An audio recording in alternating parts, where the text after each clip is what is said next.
नमस्कार मित्रांनो, cloud engineering in Marathi या यूट्यूब चॅनलवर तुमचं पुन्हा स्वागत आहे. आजच्या व्हिडिओमध्ये आपण पाहणार आहोत AWS SQS basic. AWS SQS म्हणजे काय? AWS SQS simple queue service ही AWS ची एक फुल्ली मॅनेज मेसेजिंग सर्व्हिस आहे. साध्या भाषेत सांगायचं तर SQS मेसेज ठेवण्याची रांग म्हणजे क्यू, जिथे एक सिस्टम मेसेज टाकतो आणि दुसरं सिस्टम ते मेसेज प्रोसेस करतो. आता मेसेज म्हणजे काय? मेसेज याच्यामध्ये म्हणजे याच्यातला कोणते येऊ शकतो, जेसन डेटा होऊ शकतो, ऑर्डर आय डी येऊ शकतो, ईमेल रिक्वेस्ट होऊ शकतो किंवा any text data up to 256 KB. जसं की आपण आता ही जेसनचे एक उदाहरण पाहिलंय, जिकडे ऑर्डर आय डी आहे, त्याची व्हॅल्यू आहे ॲक्शन आणि प्रोसेस ऑर्डर. आता क्यू म्हणजे काय? समजा स्विगी किंवा ॲमेझॉनवर तुम्ही ऑर्डर देता, ठीक आहे. ऑर्डर कन्फर्म झाला की पेमेंट, इन्व्हेंटरी आणि डिलिव्हरी सगळं एकाच वेळी प्रोसेस होतं. येथे आपण बघायचं की ऑर्डर सर्व्हिस काय करते, एक मेसेज टाकतो, प्रोड्युसर मेसेज टाकतो.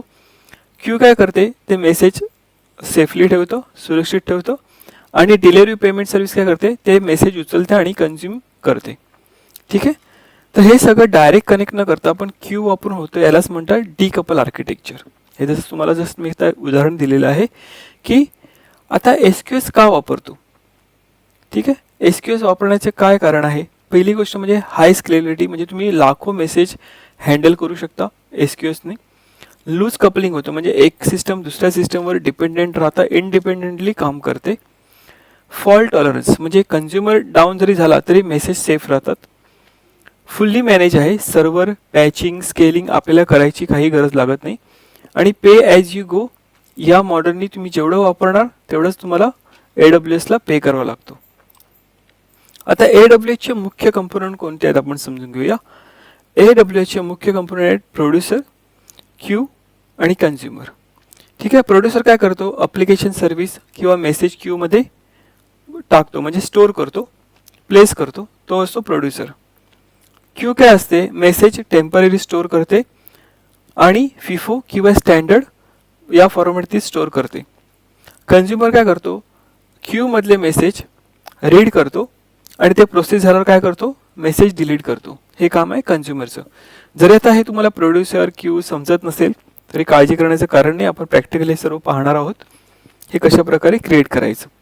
त्यावेळी तुमची ते कन्सेप्ट क्लिअर होतील. आता SQS कधी वापरू नये? रिअल टाईम चॅट अप्लिकेशन असेल तर SQS वापरायचं नाही. स्ट्रीमिंग डेटा आहे, म्हणजे तुम्ही एखादा वेबकॅम लावलेला आहे फॅक्टरीमध्ये किंवा प्रीमायसेसमध्ये आणि तुम्हाला तो कंटिन्युअस स्ट्रीमिंग करायचं आहे आणि त्या बेसवर तुम्हाला काही ॲनालिसिस करायचं आहे, तर त्यासाठी तुम्ही SQS वापरायचं आहे. त्यासाठी तुम्हाला काय दिलेली आहे, AWSने AWS Kinesis नावाची सर्व्हिस दिलेली आहे. हे पुढच्या काही व्हिडिओमध्ये आपण पाहणार आहोत की AWS Kinesis कसं वापरायचं. त्याच्यानंतर खूप मोठी फाईल असेल तर त्यासाठी आपण SQS वापरायचं नाही, त्यासाठी आपण काय वापरणार, S3 वापरायचं आहे. आता SQS कुठे वापरू शकतो? समजा ऑर्डर प्रोसेसिंग सिस्टम आहे, जसं मी तुम्हाला स्विगी ॲमेझॉनचं उदाहरण दिलं, जिकडे ईमेल आणि SMS सेंडिंग करायचं आहे. बॅकग्राऊंड जॉब्स आहेत आणि मायक्रो सर्व्हिस कम्युनिकेशन, म्हणजे मल्टिपल मायक्रो सर्व्हिसला तुम्ही एक आर्किटेक्ट तयार केलेलं आहे आणि ते आर्किटेक्ट इव्हेंट बेसवर ती मायक्रो सर्व्हिस कॉल केली जात असेल तर तुम्ही SQS वापरू शकता. किंवा रिट्राय मेकॅनिझम, उदाहरणार्थ आपण असं उदाहरण घेऊया की एखाद्या गव्हर्नमेंटचं अप्लिकेशन आहे, ते ऑनलाईन आणि ऑफलाईन दोन्ही चालतं, ठीक आहे. आता जेव्हा ते रिमोट एरियामध्ये जातात, म्हणजे खूप अशा गावा ठिकाणी जातात, तिकडे तुम्हाला त्यांचे फॉर्म फिलअप करायचं असतं, तिकडे नेटवर्क नसतं, तर मी काय करतात, ते ऑफलाईन फॉर्म फिलअप करतात, ठीक आहे. आणि एकदा का ते ऑफिसला आले का ते त्यांच्या मेन सर्व्हरला कनेक्ट करून तो डेटा सर्व्हरमध्ये अपलोड करतात. तर त्या अशा रिट्राय मेकॅनिझमवर चालणारे अप्लिकेशनसाठी तुम्ही SQS वापरू शकता. वाय SQS, ठीक आहे. हा प्रश्न तुम्हाला इंटरव्ह्यूला पण विचारला जाऊ शकतो. त्यावेळी आपण काय सांगायचं, SQS help to decouple application, improve reliability, scalability and fault tolerance by using asynchronous message processing. आता AWSचं आपण आर्किटेक्चर समजून घेऊया. AWSचे जसे तुम्हाला सांगितलं, प्रोड्युसर, SQS, क्यू आणि कन्झ्युमर हे तीन मेन कंपोनंट असतात. तर आपण ह्या इमेज आर्किटेक्चरच्या इमेजच्या द्वारे आपण समजून घेऊया. हा माझा ॲमेझॉन SQS क्यू आहे, तिकडे प्रोड्युसर आहे. तर प्रोड्युसर काय करतो, हे मेसेज क्रिएट करतो आणि कुठे सेंड करतो, या क्यूला. ठीक आहे, 1 2 3 असतो, स्टेप बाय स्टेप मेसेज क्यूमध्ये पाठवतो. मग हा क्यू काय करतो, हा काय कोणाला पाठवत नाही, हे इकडनं पिक करण्याचं काम कोणाचं असतं, या कंझ्युमरचं असतं. ठीक आहे, मग तिकडे मल्टिपल कंझ्युमर असतील. ठीक आहे, उदाहरणार्थ आपण एखादा ऑफिसचं आपण उदाहरण घेऊया की गव्हर्नमेंट ऑफिस आहे. ठीक आहे, तर गव्हर्नमेंट ऑफिसमध्ये वेगवेगळे डिपार्टमेंट असतात, इलेक्ट्रिसिटी, वॉटर.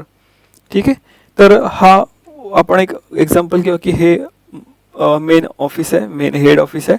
तर हेड ऑफिसकडनं वेगवेगळ्या ऑर्डर येतात आणि ह्या ऑर्डर क्यूमध्ये जातात. या मल्टिपल या डिपार्टमेंटमध्ये कोणती फाईल कोणाकडे जाईल कोण ठरवतं, कंझ्युमर ठरवतो. समजा हा वॉटर डिपार्टमेंट आहे, हा इलेक्ट्रिसिटी डिपार्टमेंट आहे. ठीक आहे, हा गार्बेज डिपार्टमेंट आहे. तर त्यांच्या डिपार्टमेंटच्या निगडीत जे काय फाईल्स आहेत ते काय करणार, ते कंझ्युमर ते डिपार्टमेंट पिकअप करणार. म्हणजे ते काय झाले, या क्यूचे कंझ्युमर झाले.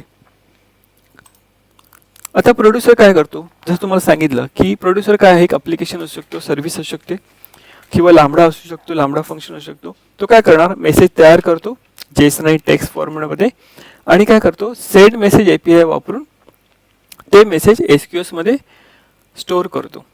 ठीक आहे, आणि त्या मेसेजची साईज किती असली पाहिजे, 256 KB वर नसली पाहिजे. ठीक आहे, अदरवाईज तुम्हाला एरर मेसेज येईल. ठीक आहे, हे झालं प्रोड्युसरचं काम. आता SQS क्यू काय करते, ते मेसेज सिक्युअरली स्टोअर करते. ठीक आहे, मेसेज कंझ्युमर येईपर्यंत टिकून ठेवते आणि मेसेज रिटेन्शन डेज किती आहे, त्याचं timing period 1 minute to 14 days. हा काय करतो, मेसेज क्यू मेसेज आले की ते स्टोअर करून ठेवणार. कधीपर्यंत स्टोअर करून ठेवणार, जोपर्यंत कंझ्युमर ते मेसेज पिकअप करत नाही तोपर्यंत. किती दिवसापर्यंत, 1 मिनिटापासून ते 14 दिवसापर्यंत. आता कंझ्युमर काय करतो, हा कंझ्युमर काही असू शकतो, हा EC2 मशीन असू शकतो, लांबडा फंक्शन असू शकतो, ECS असू शकतो, किंवा ऑन प्रीम अप्लिकेशन सुद्धा असू शकतो. तर हा काय करणार, रिसीव्ह मेसेज API कॉल करणार आणि मेसेज प्रोसेस करतो. म्हणजेच काय, हा रिसीव्ह मेसेज API काय करणार, SQS मधनं मेसेज पिक करणार आणि चेक करणार की त्याच्या रिलेटेड आहे का, असेल तर तो काय करणार, मेसेज प्रोसेस करणार आणि जर सक्सेसफुल झाला तो मेसेज प्रोसेस करून, तर काय करणार, डिलीट मेसेज API कॉल करून तो प्रोसेस झालेला मेसेज काय करणार, डिलीट करणार. आणि डिलीट केलं नाही तर मेसेज परत क्यूमध्ये जातो. म्हणजे समजा अनसक्सेसफुल झाला प्रोसेस करताना, तर तो काय करणार, मेसेज पुन्हा त्या क्यूमध्ये स्टोअर होणार. आता दुसरा एक मेकॅनिझम आहे व्हिजिबिलिटी टाइम आउट. ठीक आहे, आता व्हिजिबिलिटी टाइम आउट म्हणजे काय आपण समजून घेऊया. कंझ्युमरने मेसेज रीड केल्यावर तो मेसेज काही वेळांसाठी इनविजिबल होतो. ठीक आहे, म्हणजेच काय, एखादा कंझ्युमर एखादा ॲप्लिकेशन आहे किंवा लांबडा फंक्शन आहे, त्यांनी तो क्यूमधनं उचलला मेसेज. ठीक आहे, आणि तो मेसेज रीड केल्यानंतर तो काय काही सेकंद किंवा मिनिटासाठी किंवा हवरसाठी तो इनविजिबल होतो. ठीक आहे, आणि डिफॉल्ट त्याचं काय असतं, डिफॉल्ट सेटिंग त्याची असते 30 सेकंद आणि त्याची रेंज 0 सेकंड ते 12 आवर्सपर्यंत तुम्ही सेट करू शकता.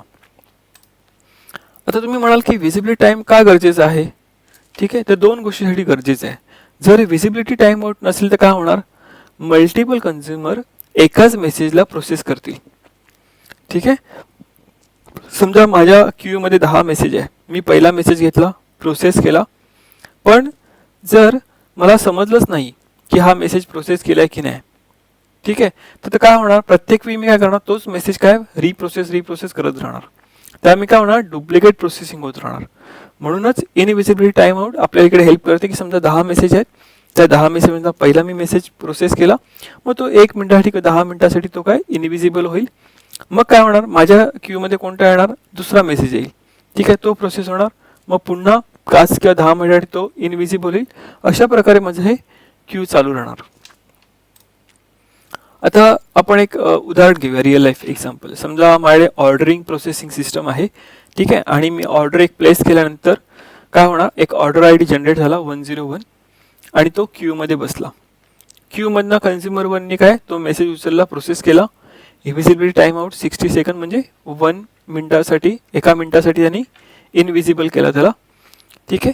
आणि दुसरा कन्झ्युमर तो मेसेज पाहू शकत नाही का, कारण तो इनव्हिजिबल आहे. मग कन्झ्युमर 1ने तो प्रोसेस पूर्ण करून डिलीट मेसेज केला की झालं. म्हणजेच काय, तो डुप्लिकेशन मध्ये पुन्हा येणार नाही. आणि जर डिलीट नाही झालं तर काय होणार, 60 सेकंदानंतर पुन्हा तो मेसेज काय होणार, क्यू मध्ये स्टोअर होणार. ठीक आहे. यालाच म्हणतात ॲटलिस्ट वन्स डिलिव्हरी. म्हणजे हा श्युरिटी देतो की बाबा एकदा तुमचा मेसेज डिलिव्हरी होणारच, आणि जर नाही झालं, डिलिव्हरी झाला पण अनप्रोसेस झाला किंवा अनसक्सेसफुल झाला प्रोसेसमध्ये, तो पुन्हा काय होणार, क्यू मध्ये येऊन पडणार. म्हणजे तो मेसेज कुठे गहाळ होणार नाही. ठीक आहे. किंवा मिसप्लेस होणार नाही. एनी हाऊ तो प्रोसेस तरी होईल किंवा अनप्रोसेस होऊन तो पुन्हा क्यू मध्ये बसेल.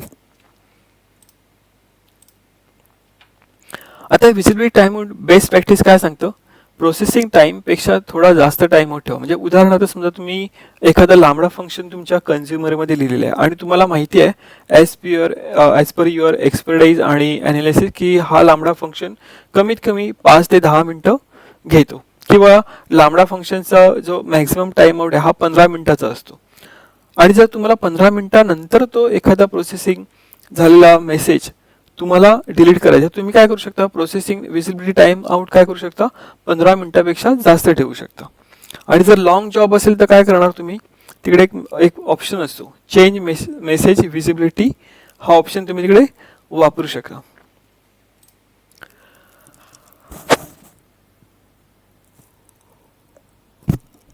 आता थोडक्यात आपण काय बघूया, मेसेज लाईफ सायकल.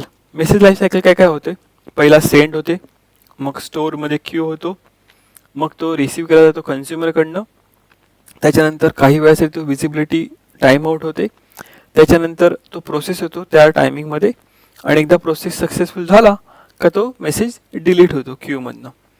हे झालं सक्सेसफुल. पण जर तो प्रोसेस अनसक्सेसफुल झाला तर काय होणार, तो पुन्हा टाइम आउट एक्सपायर होऊन काय होणार, मेसेज पुन्हा क्यूमध्ये स्टोअर केला जाणार. ठीक आहे.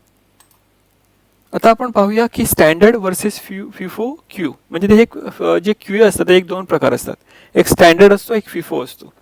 ठीक आहे. तर आपण फ्युचर वाईज याच्यामधलं डिफरन्स पाहूया. फ्युचर काय, ऑर्डरिंग. जी ऑर्डरिंग असते ती कशामध्ये असते, स्टँडर्डमध्ये, स्टँडर्ड क्यूमध्ये असते का, गॅरंटेड नाही आहे. फिफोमध्ये असते, कारण ती फर्स्ट इन फर्स्ट आउट या ऑर्डरिंग प्रमाणे ते स्टोअर केलं जातं. डिलिव्हरी ॲटलिस्ट वन्स, कन्फर्म आहे एक्झॅक्टली वन्स, हे एकदाच इकडे प्रोसेस होणार. डुप्लिकेट मेसेज पॉसिबल होऊ शकतो पण फिफोमध्ये नॉट अलाउड, कारण का, तो डिलिव्हरी कधी होतोय, exactly once. Throughput very high. ठीक आहे. आणि फिफोमध्ये काय होतं, लिमिटेड आहे. मेसेज ग्रुप आय डी याच्यामध्ये जनरेट होतो का, स्टँडर्ड क्यूमध्ये नाही, फिफोमध्ये जनरेट होतो. आता यूज केस बघूया, कुठे स्टँडर्ड वापरू शकतो आणि कुठे फिफो वापरू शकतो. समजा हाय स्केल आहे, स्पीड आहे, तर तुम्ही स्टँडर्ड क्यू वापरू शकता. पण जिकडे तुम्हाला फायनान्शियल किंवा ऑर्डरिंग सिस्टम करायची, जिकडे तो एनी हाऊ तुम्हाला तो प्रोसेस करायचा आहे आणि तो क्यूमध्ये प्लेस झाला पाहिजे शुअर शॉट, तर तुम्ही काय करू शकता, फायनान्शियल आणि ऑर्डरिंग सिस्टमसाठी फिफो वापरू शकता. मेसेज डिडुप्लिकेशन होऊ शकतं का, स्टँडर्ड क्यूमध्ये नाही होऊ शकत, फिफोमध्ये होऊ शकतं.